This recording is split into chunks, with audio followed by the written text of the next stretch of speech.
Hi అండి. Welcome to cherries food. నేను మీ సునీత. ఈరోజు వీడియోలో ఈవినింగ్ స్నాక్ టైంలో 10 నిమిషాల్లో చేసుకునే మంచి స్నాక్ రెసిపీ అండి. వామాకుతో బజ్జీ చేసుకోవడం ఎంత ఈజీయో టేస్ట్ కూడా చాలా బాగుంటాయండి. మీరు కూడా ఒకసారి ఇలా ట్రై చేసి చూడండి. దీనికోసము ముందుగా ఇలా ఫ్రెష్‌గా ఉన్న వామాకులు ఒక 7, 8 వామాకులు తీసుకోవాలి. ఇలా తీసుకున్న ఈ వామాకుల్ని ఒక గిన్నెలో నీళ్లు పోసుకొని శుభ్రంగా కడుక్కోవాలండి.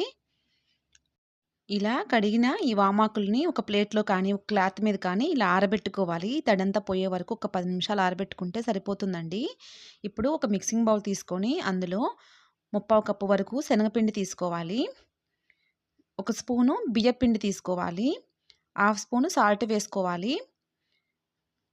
హాఫ్ స్పూను కారం వేసుకోవాలి. హాఫ్ స్పూన్ గరం మసాలా, పావు స్పూను వంట సోడా, పావు స్పూను పసుపు వేసుకోవాలి. కొంచెం మీ దగ్గర ఉంటే కనుక సన్నగా తరిగి పెట్టుకున్న కొత్తిమీర వేసుకోవాలి.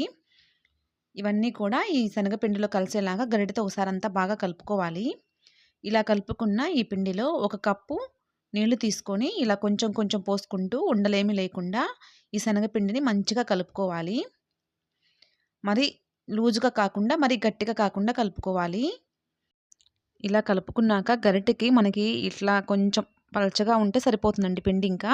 ఇప్పుడు ఇలా కలుపుకున్న ఈ శనగపిండిని ఒక గ్లాస్‌లో వేసుకోవాలి. ఏదైనా గాజు గ్లాస్ అయినా, స్టీల్ గ్లాస్ అయినా, ఏ గ్లాస్ అయినా పర్లేదండి. ఇలా గ్లాస్‌లో నిండుగా వేసుకోవాలి.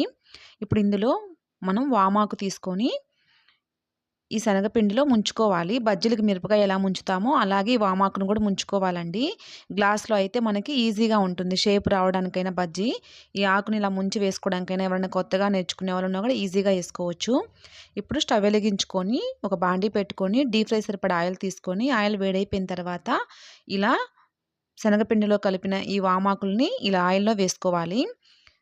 మనకి షేప్ మంచిగా వస్తుందండి. ఇలా గ్లాస్‌లో వేసుకోవడం వల్ల చూడండి ఎంత మంచిగా వస్తుందో. స్టవ్ మీడియం ఫ్లేమ్‌లో పెట్టుకొని ఈ బజ్జీలని రెండు వైపులా వేగేలాగా గరిటెతో కలుపుకుంటూ మంచిగా వేయించుకోవాలండి. ఒక్కొక్కసారి లోపల ఉడకకుండా ఉంటాయి. చూసుకొని జాగ్రత్తగా స్టవ్ మీడియం ఫ్లేమ్‌లో పెట్టుకొని వేయించుకోవాలి. ఇవి ఒకవైపు మంచి కలర్ వచ్చిన తర్వాత రెండో వైపు తిప్పుకొని రెండో వైపు కూడా మంచి కలర్ వచ్చే వరకు వేగనివ్వాలి. ఇవి ఊరికే మాడిపోతాయండి. స్టవ్ మీడియం ఫ్లేమ్‌లో పెట్టుకొని మంచిగా ఫ్రై చేసుకోవాలి. చూడండి ఎంత మంచిగా వేగిపోయినాయో. మనం పిండి కూడా మంచిగా ఇలా కలుపుకోవాలనమాట. ఇప్పుడు ఇలా మంచిగా వేగిపోయిన ఈ బజ్జీలను తీసుకొని ఒక ప్లేట్‌లోకి పక్కనుంచుకోవాలి. అదేవిధంగా మిగిలిన పిండంతా కూడా ఇలాగే వేసుకొని తీసుకోవాలి. మనకింకా వేడి వేడిగా వామాకుతో బజ్జీ రెడీ అయిపోయినట్టేనండి. ఇలా తిన్నా కానీ చాలా బాగుంటాయండి. ఇంకొంచెం టేస్టీగా తినాలనుకుంటే ఒక ఉల్లిపాయ ఇలా సన్నగా తరిగి ముక్కలు తీసుకోవాలి. ఇందులో కొంచెం సన్నగా తరిగిన కొత్తిమీర ఉంటే వేసుకోండి. కొంచెం 2 చిటికెళ్ళు ఉప్పు వేసుకోవాలి. మనం ఆల్రెడీ ఇందాక పిండిలో వేసుకున్నాం కదా! ఎక్కువైపోతుంది చూసుకొని వేసుకోండి. 2 చిటికెళ్ళు కారము, ఒక చిటికెడు గరం మసాలా వేసుకోవాలి. కొంచెం నిమ్మకాయ రసం తీసుకోవాలండి. ఒక సగం నిమ్మ చెక్క అయితే సరిపోతుంది. ఈ నిమ్మరసం అంతా ఉప్పు, కారం అంతా ఉల్లిపాయ ముక్కల్లో కలిసేలాగా కలుపుకోవాలి. ఇలా కలుపుకున్న ఈ ఉల్లిపాయ ముక్కల్ని మనము వేసుకొని పక్కనుంచుకున్న వామాకు బజ్జీలు ఉన్నాయి కదా! వాటిని చాకుతో ఈ బజ్జీకి మధ్యలో ఇలా ఘాటులాగా పెట్టుకోవాలండి చాకుతో. ఇలా పెట్టుకున్న ఈ ఘాటులో పక్కనుంచుకున్న ఉల్లిపాయ ముక్కలు ఉన్నాయి కదా! ఇవి కొంచెం కొంచెంగా కూర్చుకోవాలి లోపలికి.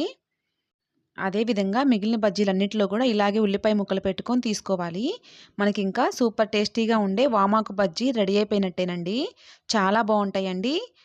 ఈవినింగ్ టైంలో పిల్లలు ఏదైనా స్నాక్స్ అడిగినప్పుడు, తక్కువ టైంలో ఏదైనా స్నాక్స్ చేయాలనుకున్నప్పుడు ఇలా వామాకుతో బజ్జీ వేసి పెట్టండి. టేస్ట్ చాలా బాగుంటాయి.